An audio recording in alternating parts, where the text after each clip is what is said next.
नमस्कार, RNN news मराठीमध्ये आपले स्वागत आहे. बघा RNN न्यूज मराठी, रहा अपडेट, आवाज सर्वसामान्य माणसाचा. RNN news Marathi.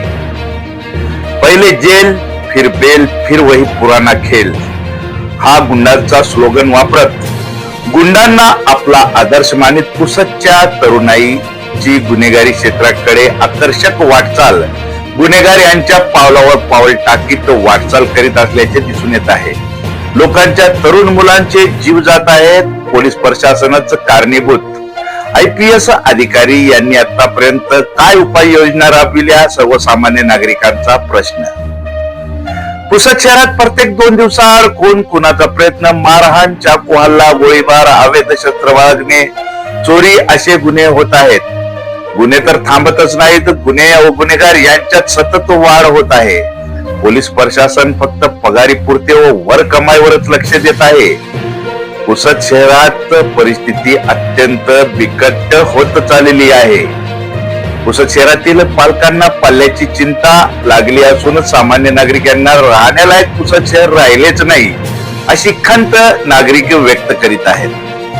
4 दिवसापूर्वीच पुसद शहरातील वसंतनगर परिसरात जुन्या वादातून एका अल्पवयीन मुलावर चाकूने जीवघेणा हल्ला केल्याची घटना सोमवारी रात्री घडली. या प्रकरणी वसंतनगर पोलिसांनी 7 जणांविरुद्ध गुन्हा दाखल केला असून आरोपींना अटक केली आहे. या घटनेत अल्पवयीन मुलगा हा गंभीर जखमी झाला असून त्याच्यावर जिल्हा शासकीय रुग्णालय यवतमाळ येथे उपचार सुरू आहेत. संदर्भात त्यांचे नातेवाईक यांनी पोलिसात फिर्याद दिली असून त्यानुसार दिनांक 2 मार्च 2026 रोजी रात्री 9:45 वाजताच्या सुमारास वसंतनगर येथील जिनिंगच्या नवीन प्लॉटिंग जवळील शेवटच्या सिमेंट रस्त्यावर फिर्यादीवर जखमी अल्पवयीन मुलगा बसलेला असताना आरोपी तिथे आले. 2 दिवसापूर्वी झालेल्या भांडणाचा राग मनात धरून आरोपींनी पकडो इनको मारो सालो को अशी आळवळी देत जखमीवर हल्ला चढविला. यावेळी 2 आरोपींच्या हातात चाकू असून त्यांनी अल्पवयीन मुलाच्या पोटावर व पाठीवर वार करून त्याला गंभीर जखमी केले. घटनेनंतर घटनास्थळावरून आरोपी पळून गेले. जखमीला प्रथम पुसद येथील खासगी रुग्णालयात नेण्यात आले, मात्र तिथे भरती न करून घेतल्याने पुढील उपचारासाठी जिल्हा रुग्णालय यवतमाळ येथे हलविण्यात आले. गुन्हा दाखल केला आहे.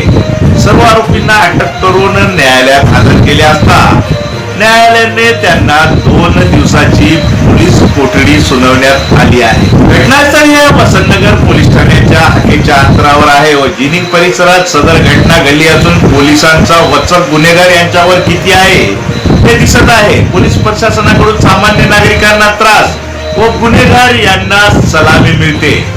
गुन्हे करून गुन्हेगार लगेच बेलवर बाहेर येतात व पुन्हा गुन्हे करतात. पीडित यांच्या सुरुवातीच्या तक्रारीवर NC करून बनकरांना मारून नेले जाते व त्यानंतर गुन्हेगार यांची हिंमत वाढवून FIR ची प्रकरणे घडतात. पूर्वीची युवा पिढी मोठे झालो की पोलीस होणार, सेनेत जाऊन देशसेवा करणार, डॉक्टर होणार, इंजिनियर होणार, वकील होणार असे म्हणत तशी स्वप्ने बाळगत व ते स्वप्ने ते साकारही करीत आजची युवा पिढी ही तरुण मोठे झालो की डॉन, भाई, गुंड होण्याचे स्वप्न मनी बाळगीत आहेत व ते साकारही करीत आहेत. दाऊद इब्राहिम, मन्या सुर्वे, लॉरेन्स बिश्नोई, अरुण गवळी, अबू सालेम, छोटा शकील, छोटा राजन अशा गुंडांचा आदर्श घेऊन पुढील जीवन गुन्हेगार यांच्या प्रमाणे रंगदारी करीत जगण्याचे विचार मनी घेऊन असे तरुण युवक गुन्हेगारीकडे वाटचाल करीत आहेत, जगत आहेत. तशी त्यांची मानसिकता झाली आहे. या मानसिकतेला जबाबदार कोण, जबाबदारी कोणाची, तर जबाबदारी सर्वांची, तुमची, आमची.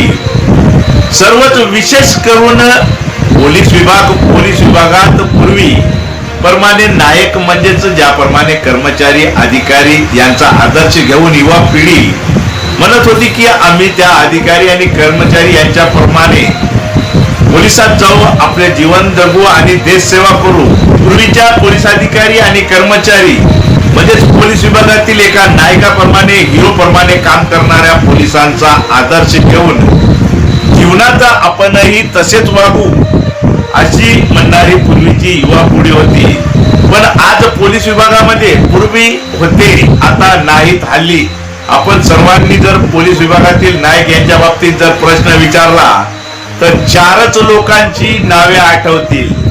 शहीद हेमंत करकरे साहेब, शहीद अशोक कामटे साहेब, शहीद विजय साळसकर साहेब, प्रदीप शर्मा व दया नाईक यांच्यानंतर कोणाचेच नाव सामान्य नागरिकांना आठवेल असे वाटत नाही. कारण हे तसेच आहे. पोलीस हेही सेवा देशभक्तीच्या जागी पगारी पुरतेच काम करीत असल्याचे दिसते.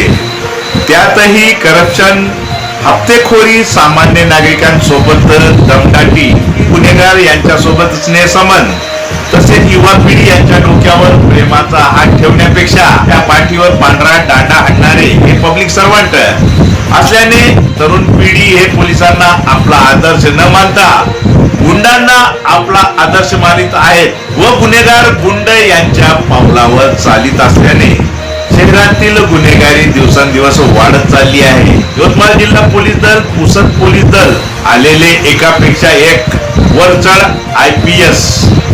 आयपीएस अधिकारी यांनी अशा खतरनाक घटना लक्षात घेता योजना केल्या का?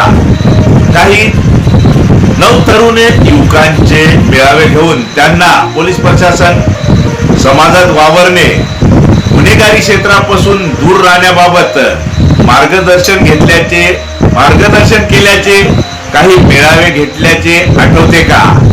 मेळावे घेऊन युवकांचे मार्गदर्शन कधीही पोलीस प्रशासनाने केलेले दिसत नाही. कधी पोलीस व तरुणाई यांची एकत्र बैठक झालेली दिसत नाही. त्यामुळे परिसरामध्ये, पुसद शहरामध्ये, यवतमाळ जिल्ह्यामध्ये पोलीस आणि नवतरुणाई यांच्यामध्ये बराच डिफरंट दिसून येतो. त्यांच्यामध्ये एक लांब लचक खाई दिसून येते. त्यामुळे यवतमाळ जिल्हा पोलीस दल, पुसद पोलीस दल, संबंधित अधिकारी कर्मचारी यांनी वाढती गुन्हेगारी, वाढते गुन्हे, गुंड, नवीन निर्माण होणारे गुंड यांच्या बाबतीत काळजीपूर्वक लक्ष घालून, जातीने लक्ष घालून असे गुन्हे घडणार नाहीत. नवीन गुंड समाजाला मिळणार नाहीत. समाजातील गुन्हे कमी होतील आणि पोलिसावर तरुणाईचा विश्वास वाढून तरुणाई हे पोलीस प्रशासनातील अधिकारी आणि कर्मचारी यांचा आदर्श घेऊन गुंड होण्यापेक्षा पोलीस बनण्याचे स्वप्न बघतील, इंजिनियर, वकील, डॉक्टर बनण्याचे स्वप्न बघतील. असे काही मेळाव्याचे आयोजन करून नवीन उपाययोजना करणे पोलीस प्रशासनाने आवश्यक आहे. आणि विशेष करून आयपीएस अधिकारी यांची नियुक्तीच अशा म्हणजेच नवनियुक्त आयडियांना लॉन्च करण्यासाठी असते. त्यामुळे यवतमाळ जिल्ह्यावर जिल्हास्तरीय किंवा पुसद शहरावर नियुक्त असलेल्या आयपीएस अधिकाऱ्यांनी तरुणाईच्या मनात असलेले गुन्हेगारी आणि गुंड बनण्याचे वेड कसे कमी करता येईल याकडे बारकाईने लक्ष देणे गरजेचे आहे. RNN न्यूज मराठीसाठी चीफ एडिटर बाबा खान, RNN न्यूज मराठी, पुसद.